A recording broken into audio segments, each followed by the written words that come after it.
he had a very impressive, what we call MOTB model, math of the business, right? A Wow. very, very well architected MOTB model. So I've brought forward that MOTB model to really look at what are the key factors and the dependencies of those factors to actually create a predictable revenue stream. So when I first got engaged here at Aetos a couple of years ago, we had a pretty good notion that we would have a pretty good land and expand capability. Right. So we knew we had to get after a bunch of discussions to land some opportunities, create value that then gives us the platform to actually get after the enterprise market.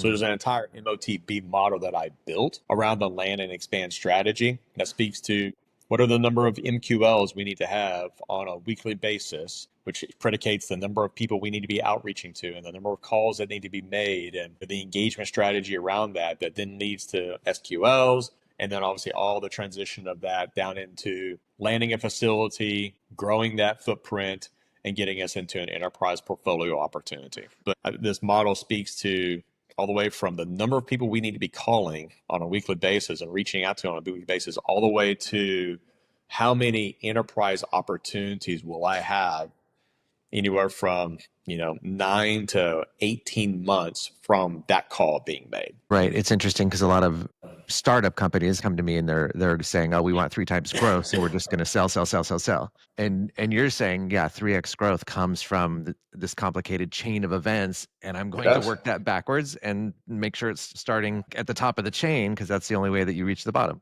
Exactly. Absolutely. Yeah. I mean, that is definitely the science of the business.